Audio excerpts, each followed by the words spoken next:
Hi, everyone, and welcome to the Wellness at the Speed of Light studio. I'm Dr. Stefano Sinicropi.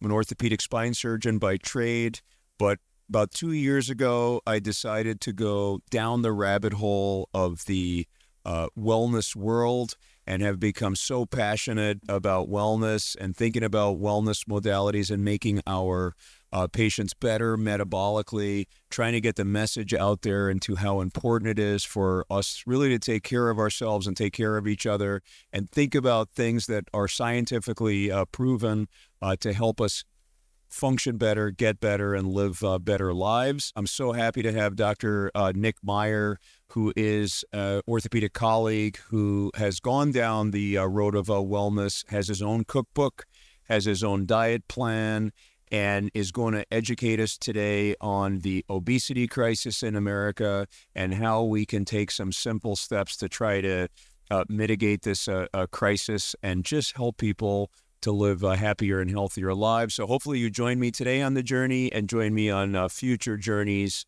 as we dive into everything wellness. I welcome everyone to the Wellness at the Speed of Light podcast. We are thrilled today to have Dr. Nick Meyer, who is an orthopedic surgery colleague, currently at Twin City Orthopedics, trained at the University of Minnesota, and then off to Medical College of Wisconsin for residency, and then back for a fellowship training at the University of Minnesota as well. And he's subspecialized in sports medicine and hand surgery. And we are so thrilled to have him today. And the topics we're going to be talking about are near and dear to my heart. And thanks for coming on. Everything on this show is going to be somehow related to wellness. And there could be no more relevant topic today than what's going on with the obesity crisis and the difficulty we have as physicians getting people on healthy lifestyles and diets that work and that can make life-altering changes for them. And Dr. Meyer, one of the reasons I'm really happy to have him on is because he's written an amazing book called the ProportionFit Diet and Health Plan. And this is the second iteration of this. He has great research behind this diet plan. It's something that I think our listeners are going to be very interested in hearing about. But before we get into all of that, why don't you tell us a little bit about yourself, why you decided to go into the orthopedic surgery realm, and anything else you'd like to start with? Sure. Well, I appreciate that introduction. Thanks for having me. It's great to be here. So, I grew up in White Bear Lake in Minnesota here, and my sister went to medical school, became a pediatrician. And so when I was in college, she was a few years ahead of me, I thought out of high school I was going to become an engineer. I liked tinkering with things and fixing things, stuff like that. So I thought engineering would be a good way to go. And then seeing my sister going to medical school sort of inspired me to think about doing that. That's what I did. And then orthopedics seemed to be the great combination of fixing patients and dealing hopefully with a relatively healthy population. So it really inspired me to go into that field. And upper extremity surgery became my subspecialty just because I enjoyed the anatomy and did research during medical school, and again was sort of inspired to that area. So I've really enjoyed that part of it. But then I've seen through personal experience my own issues with weight gain. I've seen my dad live a life of being a bit overweight and suffering the consequences of that. Then seeing patients who unfortunately are overweight and suffering the consequences of that because it affects so many things, from orthopedic conditions to diabetes to just metabolic conditions and wound healing, whatever. So many patients and just people in general are suffering from obesity that I thought, hey, it'd be nice to figure out a way to help the population get healthier. And so that's what sort of got me into that path of writing a book and coming up with this concept that surprisingly hadn't been sort of described before, because it's a fairly simple concept. We're at a high-tech age, and my concept is decidedly and definitely low-tech in a way, but I think that's good, because I think we're resorting to too many high-tech medications disease that have a long laundry list of side effects and potential downsides, as well as expense, that we can really easily avoid if we just get it healthier. And losing weight is such an easy part of it, and such a prevalent part that people are obese, overweight, and that number just keeps on getting worse despite the number of medications we have on the market. The times we talk about it, numbers are getting worse, not better. I can completely understand you when you talk about something that's simple, and it's just some of the, the things that I try to do with my patients. Sometimes when you talk about things that are simple, there's a lot of skepticism.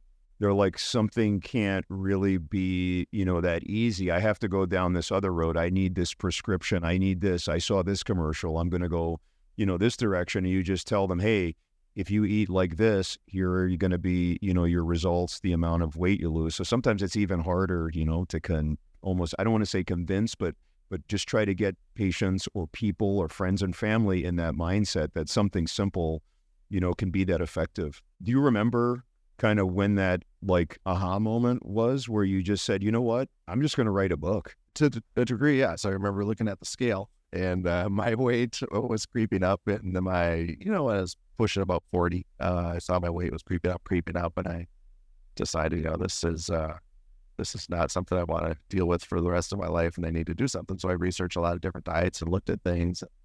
I think at the time, South Beach diet was pretty prevalent. And so I researched a lot of different things. And when it came down to it, I realized it's the calories in, calories out really is what dictates things. And then I realized too that counting calories is just incredibly difficult to actually do on a regular basis unless you're eating processed foods and you're just reading stuff that's been packaged. Fun fact is that the FDA requires the calorie counts of that to be plus or minus about 20%. And so when you're reading packaging, it's not necessarily all that accurate as far as the calorie counts are. But anyways, I researched this, and I, you saw people talking about, a handful of, that should be your portion or the size of your fist and things like that. But nobody really quantified, okay, how many of those portions do I get? And so, again, I'm a simple man, a simple orthopedic surgeon. And so I figured there must be an easier way to quantify how much you're eating. And so I came up with this volume concept that had never really been described the way we came up with it. And I use it for myself, had a lot of success. So we started with the first sort of iteration of the book, and then did it on just sort of informal trials, and had a lot of success. And then just recently we did an IRB approved study that was much more formal and had great results with that. So I think the next question, before we really dive kind of deep into just the obesity crisis, not just in America, but just in the West in general, my question to you is, I've been very, very frustrated in the way that kind of our general medical industrial complex looks at people that are coming in and has these, that have major medical problems, which is sort of becoming almost everyone, unfortunately. People have stuff. I always just say, well, I know you have stuff. My family members have stuff. Again, using kind of simplistic terms. And I've been super frustrated, which is why I'm, diving so, far down the rabbit hole of wellness and trying to help people that way. Can you describe kind of what level of frustration you have where everything has to be, and we're proceduralists, and for the right things, it's great, but everything doesn't necessarily have to be medications and interventional and surgery and all these other things that obviously we are trained on. Specifically speaking of obesity, it's such a prevalent thing, and it's so frustrating to see patients sitting across from them in clinic and talking to them about their problems. Fortunately, with what I do, mostly upper extremity surgery, it's not as affected by obesity as is the low back, as is the lower extremities that wear out. But I see it often, and to me, it's such a simple fix that the first thing that should be done is get people to the right weight. If you can get people the right weight, hormonal changes occur, less stress on the joints, insulin you become more responsive to insulin. There's so many things that are corrected by just getting your weight right, that should be number one, the first thing that people do. And that's, And that's what I wanted to come up with the concept too, that not only help people lose weight, but also help to hopefully prevent obesity in the first place, teach people to eat right on the outset. Because one of my frustrations too is, if you think about it, if a kid goes through line at school and goes through the lunch line and gets food slopped on their plate, the 80-pound kid is getting the same amount as the 200-pound kid that's in line. Two completely different human beings that have two completely different amounts of food that they need to get through their day, and yet they're being fed the same amount. And so the idea of just using volume as a concept to help people lose weight is really what prompted me to think, there's got to be a simpler way. And people don't focus on getting their weight down and getting back to healthy. It's so much easier to take a pill than to actually make changes in yourself.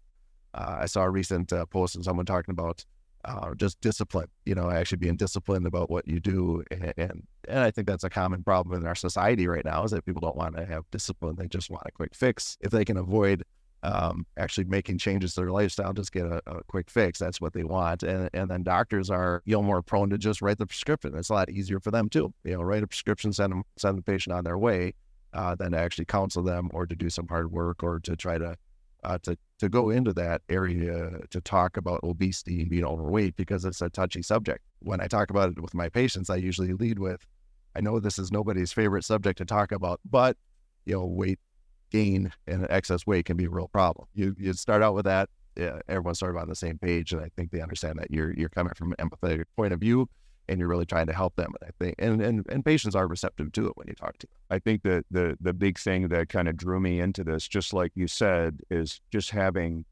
so many people sitting across from me. Now, obviously, it affects even some of the stuff that I do, even more. Low back pain is obviously associated with, being overweight and some of these other things. But the big thing that really is very interesting is when people become obese, they're having so much metabolic dysfunction.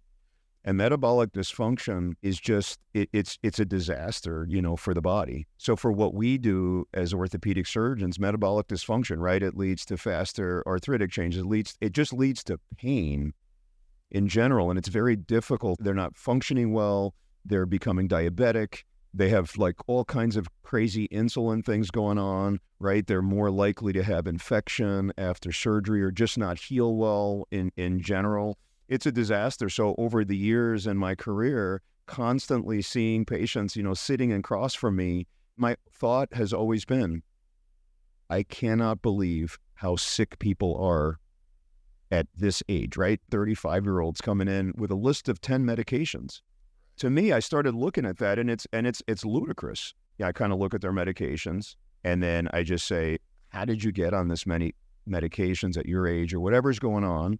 And then talk about some of that stuff and how metabolic dysfunction can kind of play into kind of their stuff, and then get into the whole kind of weight situation and how we handle it. And what I've been shocked, and I know we're going to get into this more, is that when you ask them what others have made recommendations for them to do, the vast majority of them have not had a recommendation, or they're told, hey, just eat less. That's not a plan. There's really not a plan in place. I mean, very few of them have seen nutritionists or people like yourself or things like that. Again, it's hard to say it this way, but it's simple, but it's not easy. I mean, there's just steps you can take, and in your diet, plan, which, I've really gone through, and thanks for, giving me all the information on it. I mean, it's such an easy way to at least get going, and then you can start adding other things based on it. But you want to do the simple stuff first. Our patients don't even do the simple stuff. Do anything. You can't say, hey, go row for 2 hours if they're eating Doritos at 6 o'clock in the morning for breakfast with a donut, washing it down with a donut. That doesn't work. The other thing that I'd like you to touch on, and I don't want to jump around too much, is you talked about the cafeteria line at school. And one of the issues with just pediatric obesity, right, which we'll touch on a little bit later too, is one of the things with pediatric obesity is it's very difficult to change them when they're in such a toxic environment. And then mom and dad take them to the grocery store, right? And if you're not on the edges of the store, right, if you're in the middle of the store, that cannot be the mainstay diet, and it is the American diet, and it's a complete, it's a complete disaster. So do you want to touch on how toxic the environment is just in America, but just like specifically in schools? There's a lot of lip service done to try to make school food more healthy and better. But, I hammer home this concept of quality and quantity. Quantity is very important. Quantity is incredibly important. That's the cup concept, but quality is very important too. You can't have one or the other. You really need to have both. And so, more, whole foods, non-processed foods, things with lower sugar, are so important, and sugar is so pervasive in our current diets. If you turn the clock back 50 years or 100 years and you say, okay, how were those people doing? Well, from an obesity standpoint, you say they were doing pretty darn well.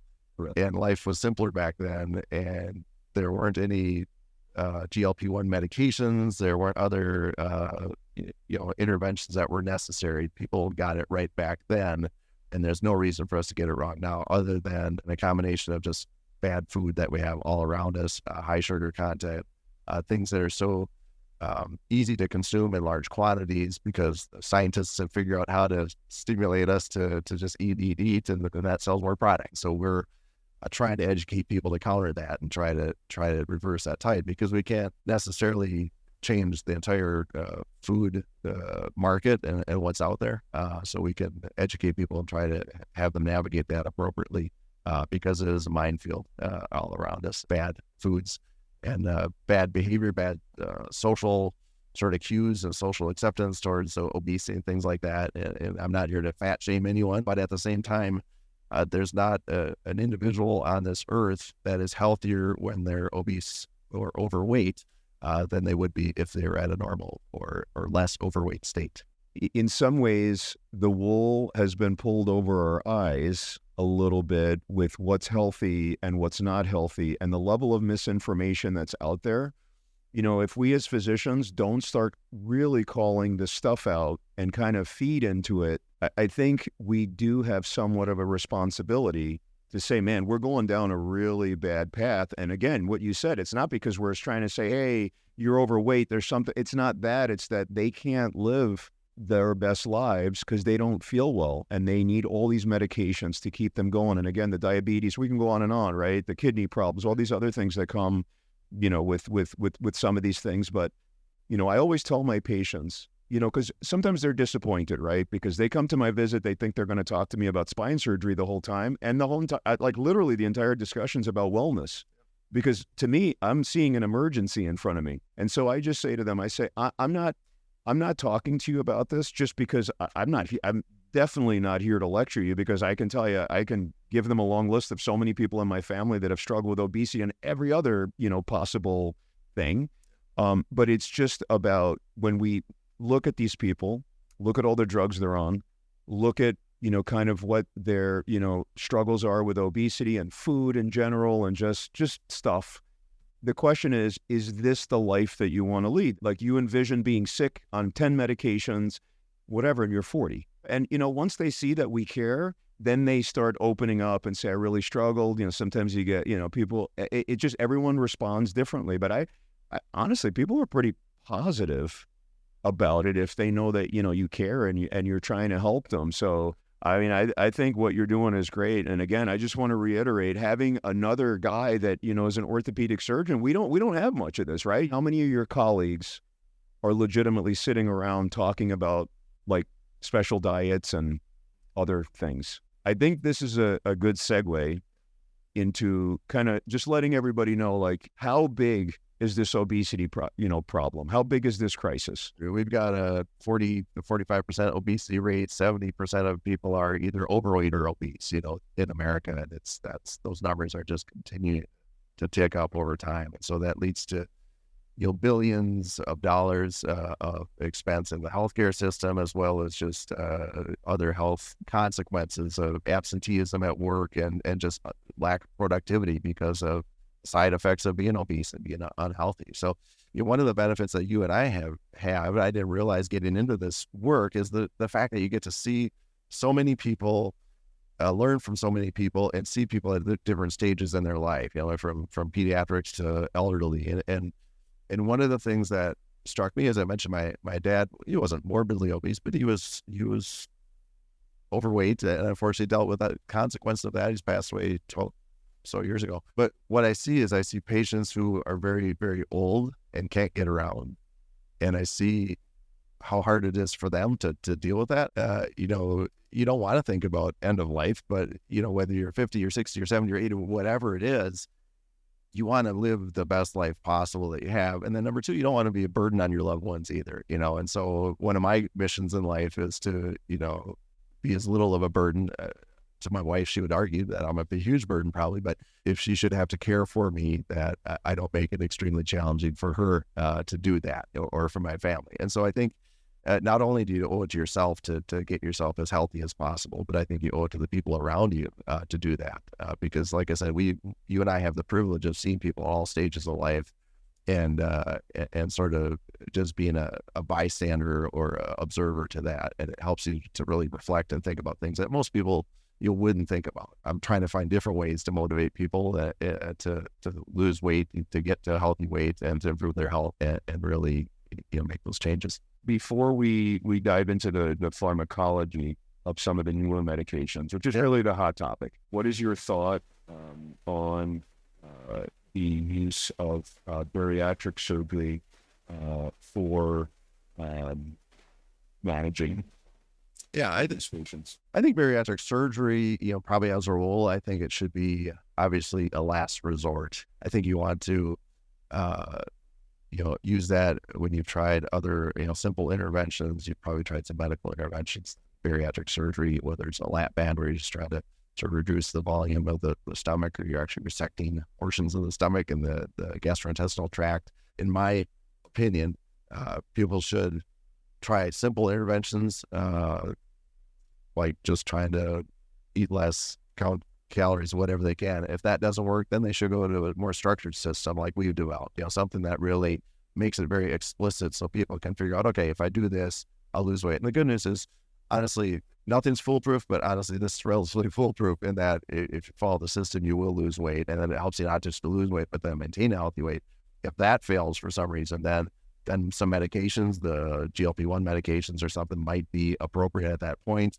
And then if that doesn't work, you know, then maybe surgery. So to me, that's sort of the algorithm where you go from simple to a little bit more complex, more intervention, more expense. You know, the way we've sort of packaged our system too, it's sort of the non-surgical gastric bypass. You know, we've taught people to eat as if they've had a gastric bypass surgery without having had the gastric bypass surgery. Because I had a patient who went through a surgery, lost weight with it, regained some of it, but you know, had a relatively successful surgery. But then after talking to her about our system, she made the comment, she said, that's what I do. I have to eat, you know, quantities that are more, you know, smaller quantities. I can only eat so much during the day. And that's why they maintain the weight loss. Ultimately, it's not because of the surgery. It's just that the surgery forces them to adhere to a certain quantity of food. And so if we can just skip the surgery and have people adhere to that certain quantity of food, they'd have the same weight loss. Again, a lot of different reasons why this has been successful and what sort of inspired me to do it. The biggest is just the fact that it's simple and it's not expensive, and you don't burn any bridges with it. And it's essentially side effect free, other than the side effects being weight loss and better health.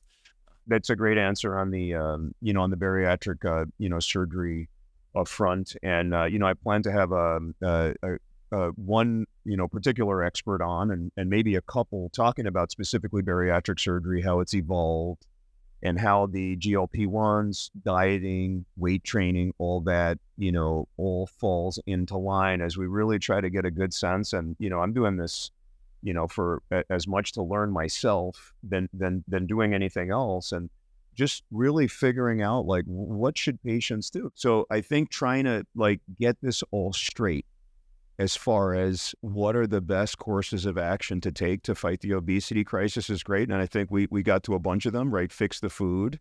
We have to get the environments better, and then think about, like, how do we kind of trim what people are eating, and then also, you know, give them, you know, better, healthier food so that, you know, they have better, you know, metabolic function. So I think now we just get to one of the real, that hot topic we were talking about before, and that's the GLP-1s. The biggest one being Ozempic, and now Mounjaro's coming, and we've got other things coming down the pipeline. So can you just educate our audience, what is a GLP? One, and what does it do, and what are some of the results from taking those drugs? Does a few different things. It helps, it stimulates the body to release insulin, which then also depresses or suppresses your body's excretion or release of like glycogen stores from the liver and your soft tissues. So it keeps your blood glucose down. It suppresses your appetite, and it also slows down your gastric emptying. So, it does all the right things, the things that you want a weight loss drug to do ultimately. But it has side effects. The one study showed about 84% of people on the medications had significant side effects, not just minor side effects. And most of those are nausea, some constipation, vomiting, some energy, lethargy and things like that. More severe things can be some kidney disease or even some implications, maybe even cancer. The issue with those medications are, number one, you have to be on them potentially for a lifetime once you start on them, because once you stop, all those effects are gone. You need the medication then potentially for a lifetime. It costs as much as about $900 a month for these medications. And so they, like I said, they can work. Results show, some of the studies that were pretty long studies, a lot of them did, I think it was 68 weeks, I think. And they lost up to about 10 to even 50% body weight during that time period. Some people lost to side effects. About 20% of people, didn't tolerate it and lost to side effects. And then the amount of fat loss in that group, tended to be anywhere from about 50% to 60%. So not bad. Anytime you lose weight, you're going to have a certain amount of fat loss and a certain amount of lean tissue loss as well. The sort of standard is that about 70, if you're going to lose weight, about 75% of that weight should be, fat loss. The other 25%, again, is going to be other skeletal mass. That just happens, naturally.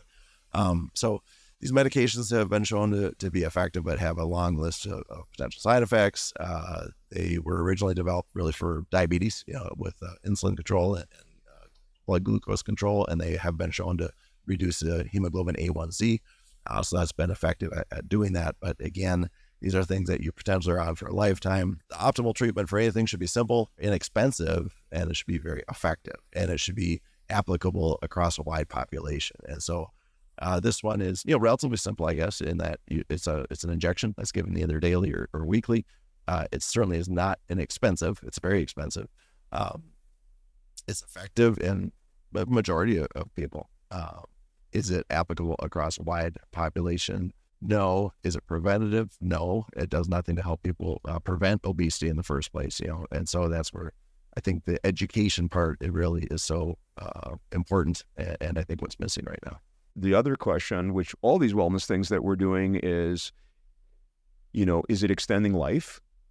Maybe, with all these different things, but could we do a much better job of extending life by, getting them metabolically healthier, through diet, exercise, and, and other, alternative and other wellness modalities, which have been studied, it's just crazy the amount of studies there are on all these other things, but that's not what's pushed, right? That's not what's pushed. So many things are money driven. And so we need people to really get back to basics and get back to natural foods and whole foods and things like that, and then understanding again how to eat properly. So you mentioned earlier about people who are just metabolically unhealthy, they're obese, they have all these other issues. One of the other big things is just is depression. Is the mental health side of it too. People that are depressed are not going to do well at losing weight. They're not going to do well at maintaining a healthy weight. And so we really need to help people with that side of it too, because it all is so intermingled.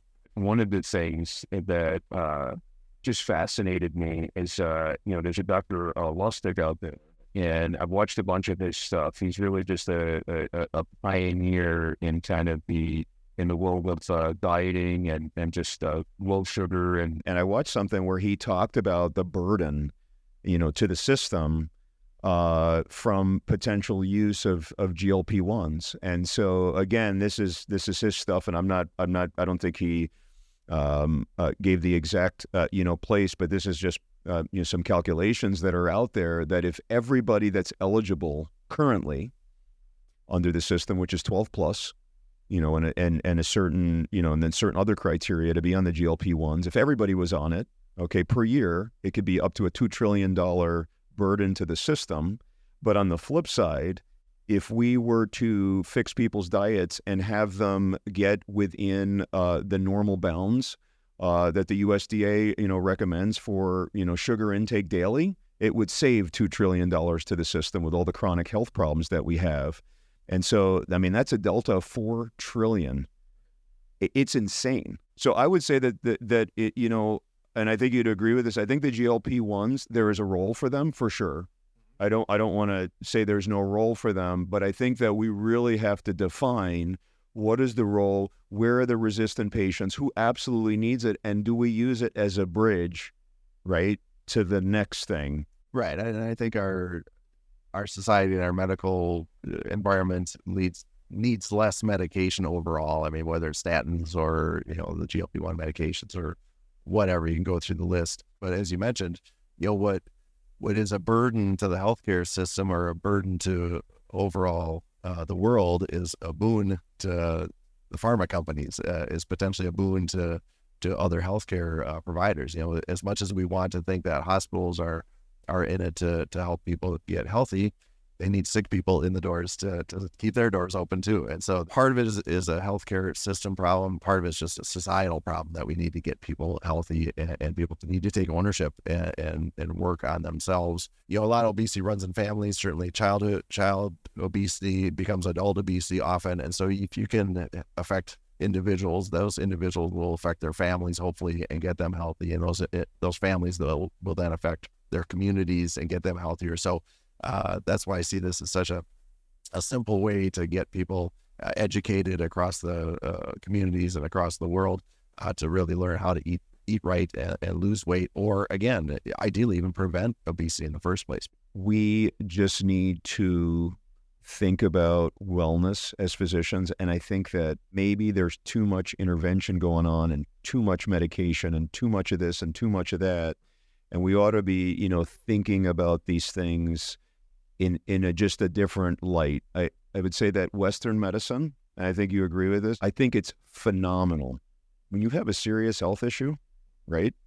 I want to go to the hospital down the road here, okay? Because they're going to take care. I have a car accident and I'm in critical condition, right? I'm not going to say, you know what, man, if I had that one more giant piece of broccoli, I'm good. Yeah. It's great that we have these options. And again, it's not that we want to necessarily put medication in a bad light. How many millions and millions of lives has, the pharmaceutical industry saved by these amazing, drugs that are out here? The problem is when you start taking them and using them for everything, what are the pressures, both in the medical system and then in society at large, that are making us a nation that's addicted to medicine and procedures? And this and that. A lot of my patients, right, they'd rather, it's crazy. Some of them, I spend more of my time talking them out of surgery. I'm like, you do not need an operation. You don't need an operation. And they're just insisting. And I'm like, but if you do X, Y, and Z, your prognosis is actually pretty good. You don't need this, or you don't need this. You don't need, and they're just so dialed into doing these things. So again, there's a role for it, but there's so many other things out there that we can be doing and pushing that are low cost, extremely effective, and have massive amounts of data behind them that nobody knows about. And that's why I'm so excited about this podcast and learning about all these different diets and what is really the science behind it. Why does it work? And something like yours, which is so simple, I think is going to be really easy for me to counsel, some of my patients. I say, hey, why don't you try this thing? It's really easy. They like easy. It's been fascinating so far, but now it's time to really get into the nuts and bolts of the, ProportionFit diet and the plan. And so can you give us just a general overview of why it's so easy and what people should expect when they're on the diet? So ultimately what we did is researched hundreds of different foods to figure out how many calories are in a cup of food, different food items. For example, lettuce is 10 or 20 calories per cup, and cheesecake is going to be 700 or so calories per cup. And so if you take that and then extrapolate out, figure out what is a general American diet, and we want to encourage people to probably take in about 1/3 of their cups as fruits and vegetables, just to get that fiber and nutrients in them. Again, may not be for the carnivore folks, which again, they have to do a different calculation. But if you take that out, it averages to about 280 calories per cup. And so if you measure that out and extrapolate that out, what happens then is whatever your body weight is, if you divide by 20, you get your eat number, which means that if you're 200 pounds, you divide by 20, your eat number now is 10 cups. 10 cups per day is what you need to sustain your current weight. So I think one of the things I'm intrigued about is, how simple, it sounds. So basically each, you almost can measure your weight loss based on each cup that you take away. And it's just a lot more reliable than just not really knowing. Say, well, I kind of ate more today, I ate less today. And then it's hard to know how that's translating it. But you're translating it because people already know kind of what to expect, and you've proven that on a scientific, on a basis. Is this something that like I can get my kit today and then tomorrow I'm on the diet and I kind of know everything I need to know? The education comes either by reading the book, or we have a series of videos that are available. The video content, pretty much if you watch about an hour of it, you'll get the nuts and bolts of what needs to be done. There are about 3 or so hours of material available, but you can get most of it in about an hour of watching these videos. The book probably takes 2 to 3 hours to read, depending on how fast of a reader you are. But literally, you learn the concept and you get going tomorrow. You don't need to go out and buy all new foods or do anything drastic. One of the recent members that did our most recent study said that one of his sort of vices was to have a McDonald's breakfast sandwich pretty much every day or several days a week. And Buffett. Yeah, well, I don't know if he's a health someone to aspire to for health wise, but this guy that did this study, he was one of our most successful subjects, and he said in the middle of it, he was still getting his breakfast sandwich. He said any diet plan where I can still have a breakfast sandwich and lose weight is really a winner. And he had done Noom, he had done all these other different things, and really, was a testament to the fact that we really want people just to, if they can just change one thing. Let's keep it super simple. Change one thing, and that is just actually quantify how much you're taking in by volume. You will see drastic changes. Yeah, ideally, we want to have good quantity, and so there are probably some other changes you need to make.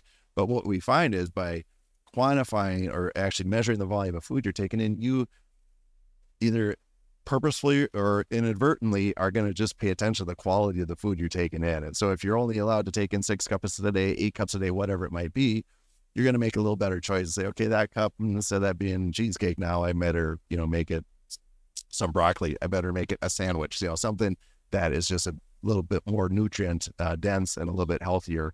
And so once you start paying attention to one thing, you start to make better changes in the other area as well. But yes, basically, if you get the kit, you read the book, you watch the videos, one day you're starting on day 1. You're right at it. We have an app that sort of walks people through it. And so it prompts you with messages for the first 2 months. Every day you get a message that sort of prompts you to do something, how to stick with the plan. There's all sorts of content on there that you read.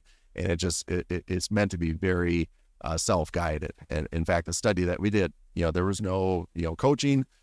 They just read the book, watched the videos, did it on their own. And it was as true to a study in the wild as possible, meaning, just anyone that sort of picks up this kit, can they do it on their own? And we had such overwhelming success that we're very excited about it. I think one of the things that is really interesting and difficult is patients with being compliant, with that. And I've struggled with that too, because, although I didn't get hardcore into a lot of these other wellness modalities now that I'm into, with my patients, one thing that I always was involved in is getting them on certain diets. And it really mirrored kind of what I was into at the time personally myself, because I could speak to it. And so, we've gone down the road of the carnivore diet, just full Atkins diet, the paleo diet, which is a little bit different, South Beach diet, all these other things. But the problem is that I was having trouble with patients really keeping to it and sticking to it. My question with ProportionFit Diet is, do you recommend a certain amount of spacing out of the cups, or it's just, it doesn't matter in what order, timing, morning versus evening eating, or it doesn't matter? If you're more of a morning person, you just kind of do it more in the morning, or if you like to eat at night, just save your cups for a night. How does that work? I recommend ideally spreading, maybe 2 or 3 meals a day, little snacks intermixed. As I mentioned, I inadvertently probably do intermittent fasting. I just I'm not hungry in the morning, and so I don't eat till probably about noon, and then I tend to stop eating by 8 p.m. So I guess I have sort of 8-hour window that I impose upon myself, not by intention, but just by virtue of that's just how my body is and what I've gotten used to. I think intermittent fasting, whatever it is, hunger is important. Hunger is okay. Day to day, you or I or anyone that is maintaining a healthy weight is going to be hungry, and that's okay. That's when your body is, mobilizing those stores, getting those toxins out, reducing, eating away your own fat. So if you are in a deficit, you're going to lose the equivalent of about 2 cups of fat from your own body, because your body's going to metabolize, eat that fat, and use that as energy. It gives you a visual to understand that, okay, if I lose a pound of weight, it's going to be the equivalent to about this volume of body mass that I'm going to lose. Are you going to notice that because that's, spread out through your whole body by losing 1 pound? No. Will you start to notice it after 10 pounds? Probably 20 pounds for sure. You start to see it. And it's just important to understand that energy has to come from somewhere. And it's from those cups deficit. In this case, that really helps you to lose the weight. So one of the inadvertent things we did is during our study, it happened to be that the Minnesota State Fair fell right in the middle of our study window. I didn't factor that in. And so as people were going to the State Fair and eating all sorts of unhealthy foods, the beauty of our concept is you can either prepare for that day by, again, giving yourself a little bit more of a deficit going into the day so that you can allow yourself a little bit more for that day at the fair, or a couple days at the fair, or after a day or two of maybe misbehaving at the fair. It's not as if now you've just completely sunk yourself, you've not completely sabotaged your diet plan. It's just a matter of making up for it and sort of making up for those bad days. And so again, that's why this is a very sustainable, concept. One question that I have that people are going to have is, when you do the cup filling, because I was looking at those cups and just saying, how would I, manage my day with those cups? I mean, can you take the food and just kind of smash it in there so that, because I can see I could put some of the stuff, some stuff that's more pliable. You really can get a lot in that cup. So how do you manage that? Number one is, yes, you measure the food as if it's going into your body. Cram it in there. No cheating in that way. Number two is food quantity. You mentioned cheesecake and not eating, all cups of cheesecake. The idea is we use a simple grading system. Give your food a letter grade, A, B, C, D, or F. We say there are no F foods, unless it's a book. You shouldn't be eating certain things for sure. But anything that is edible is an A through a D. And so the idea is, let's try to get at least a B.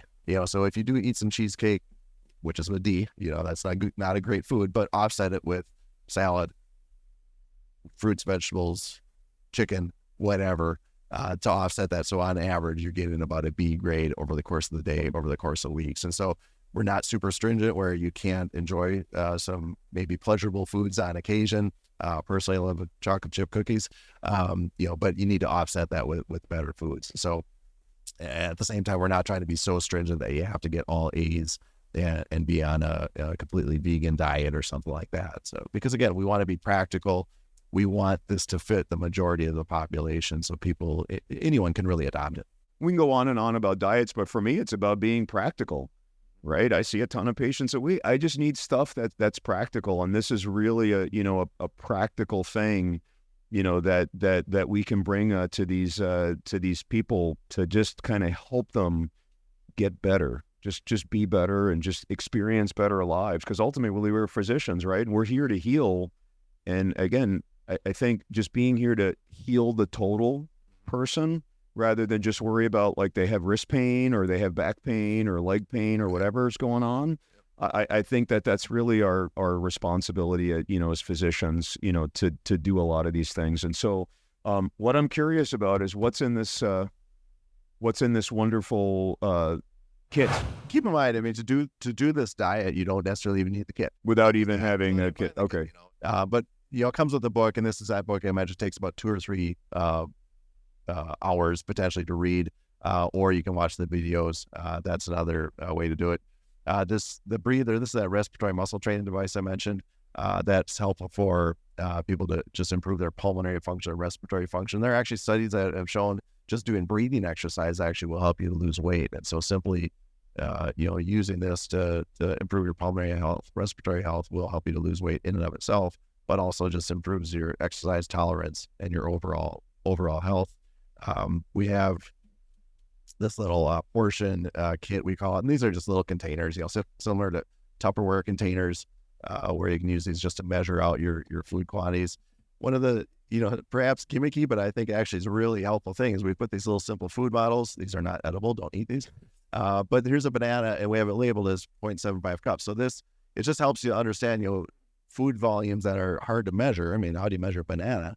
This is about 3/4 of a cup. So it helps you just to sort of visualize and understand, how much quantity are you dealing with. Here's a apple model. Again, this is 1 1/4 cups. So it helps you understand, okay, sort of average to large size apple is about 1 1/4 cups. Here's a good old hamburger, cheeseburger, or since it's plastic, it could be chicken, I'm not sure.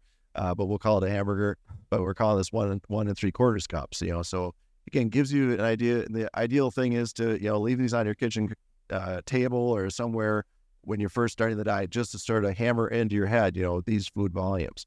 We talk about using a soda can, whatever, hopefully diet soda, a 12-ounce can as an easy reference to understand, okay, 12 ounces is a cup and a half. I should have clarified earlier, 1 cup is 8 ounces, to make that very clear. So we have that. We also have these little collapsible cups, sometimes used as water dishes for your dog, and you can use it for whatever you want, but this is a cup and a half. So it's something you can, if you're going to a movie, add some popcorn, you put some popcorn in there. Is there a lot of air in popcorn? Absolutely.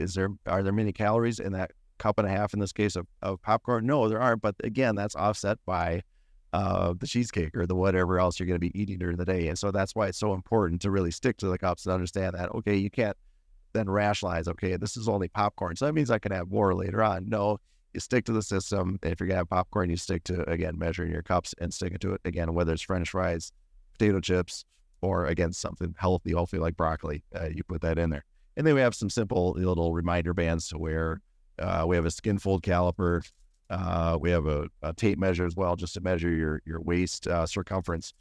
We tell people, you're looking at one of 3 things or all 3 things potentially changing when you're losing weight.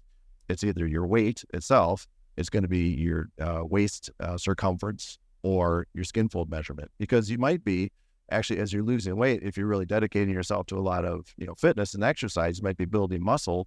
And so you might not actually be losing weight per se. Your weight might be going up. It might be staying very steady because you're building muscle but losing fat. And so you should see your skin fold caliper measurement go down. You should see your waist circumference go down, but maybe your weight doesn't because you're building muscle. One of the things that I realized in researching this and just looking at this is, why is it that you build muscle with a calorie deficit? Well, the reality is our muscle cells are about 70% water. Right. And so that's inert, non-calorie containing, not non-energy containing cellular volume. And so that increases your weight. That's essentially just water. Whereas fat cells are only 10% water. So when you lose fat, you're not losing much in the way of water. And so your weight might actually stay steady or go up as you're building a lot of muscle. All right. Well, thanks for that. The overview on the proportion kit. Like to get into the studies with you. So I see you have all your study data out here, and love to know kind of what you guys found and kind of what the basis of the study was, and how exciting it is, to have data behind what we're talking about. So we did a study basically just looking at all comers. We had very loose inclusion criteria, anywhere from 18 to 60-year-old people, male, female. The only goal was they wanted to lose at least 30 pounds, and they had a BMI of 29 or higher, and so on average, being the average age was 52. We had about 2/3 female, 1/3 male, and average BMI I think was right at about 32 or so. So it's not a morbidly obese group by any means, So, but we had really good results as a group. We had 27 people that did the study. And as a group, they lost 11.9 pounds over 2 months as a group. When you break that down, though, at the end of the study, we asked people, how closely did you actually follow the program? Let's be honest here. Did you follow it exactly? Did you follow it very closely? Did you follow it closely? Did you follow it somewhat? And so those first 3 categories we sort of put into the compliant group, and we said, okay, for those folks, how did they do? They lost 14.8 pounds in the 2 months versus the sort of non-compliant, the less compliant group, well, they lost about 7.7 pounds. And so we had really good results. We found BMI went down 2.26 points in the compliant group. We found that their body fat percentage went down by 2.7%. We had overall 75% of the was actually fat loss in that group, which is again sort of the standard that you want to see with weight loss. We actually saw improvements in the compliant group of triglycerides, total cholesterol. We saw spirometry improve. We saw the triglyceride to HDL ratio improve. We also implement what we call 4-pillar health, which is physical health, mental health, financial health, and spiritual health. And we saw that they reported improvements in all those categories as well. And so the compliant group improved, and actually all groups improved in their physical health, reported their respiratory health. We added that to mental health, financial improvement. And then one interesting result was the compliant group reported an improvement in their spiritual health. The non-compliant group said they were slightly worse off at the end of the study. Not sure what to make of that, but it's very interesting that we saw sort of a disparity there, that the non-compliant group didn't see or feel like they had an improvement there. And so it's possible that maybe they just went so bad not following the program, right. And that leads to negative thoughts, right? Or it might be people that are sort of less inclined to sort of work on that spiritual component, found that the system wasn't for them, and so that they became they're less compliant with that. Hard to know for sure, but we saw improvements in all parameters otherwise, and we saw good measurable data in, again, not just weight loss, but also other, like I mentioned, triglycerides and triglyceride HDL ratios and things like that. So really exciting to see these results simply by just educating people, teaching them how to lose weight, and then just doing the system on their own for 2 months. And it's not as if we had to coach them and meet with them every week. We didn't have to implement this huge exercise program or anything like that. People just did it on their own and really had great success.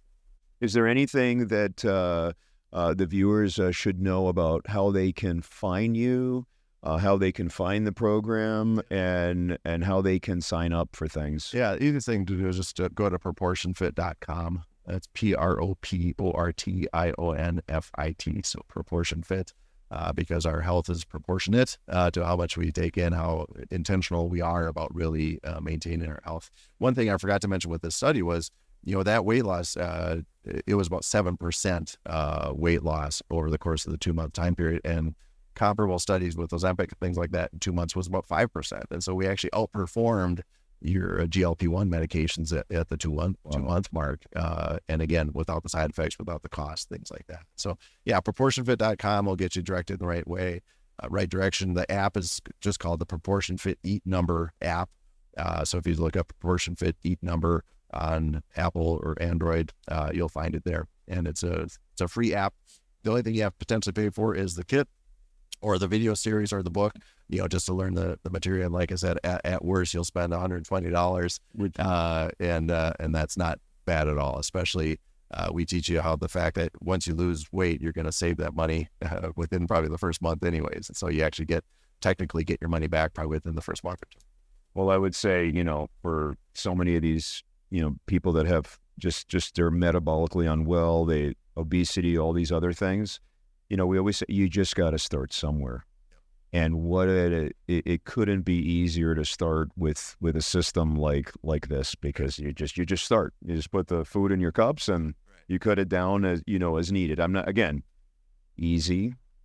I would say simple, but not easy. I should say simple, but not easy. So it's a great way to get that, to get that going. Thank you for coming on today. And hopefully, like we talked about before we started, love to have you on for a live question and answer session, maybe sometime late spring, early summer, where people can just call in and ask questions, maybe about the diet or about anything, related to obesity or dieting or any other questions they may have. They might sneak a question in about a wrist or a hand or something like that, which is okay too. That's fine. Absolutely. Well, I appreciate you giving me a chance to talk and spread the word, because I think this is, like I said, sort of that viral thing we want people to understand, learn, and keep in mind too, you don't have to, everything you eat doesn't have to get crammed into a cup necessarily. You learn the concept. And so, when I wrote the book, I said the pen is mightier than the fork. You need to sort of get the information out there so that the fork doesn't end up going to your mouth as often, and you learn how you can really control that volume of food, lose weight, maintain a healthy weight, or prevent obesity in the first place. And so I think I appreciate what you're doing, trying to get people better, keep people healthy, and just wellness is such an important thing. And I think the more we educate people and have them understand that it's really more in their control than they realize, you shouldn't be relying on your doctor, you shouldn't be relying on medications, rely on yourself, educate yourself, and then implement these plans to be as healthy as possible. I think that's really the way to go. Well, whoever would have thought two orthopedic surgeons sitting down talking about dieting, wellness, and health. It's not something I envisioned, when I started 18 years ago, and very exciting stuff. So thanks for coming on, and I'm really hoping to see some great success with my patients.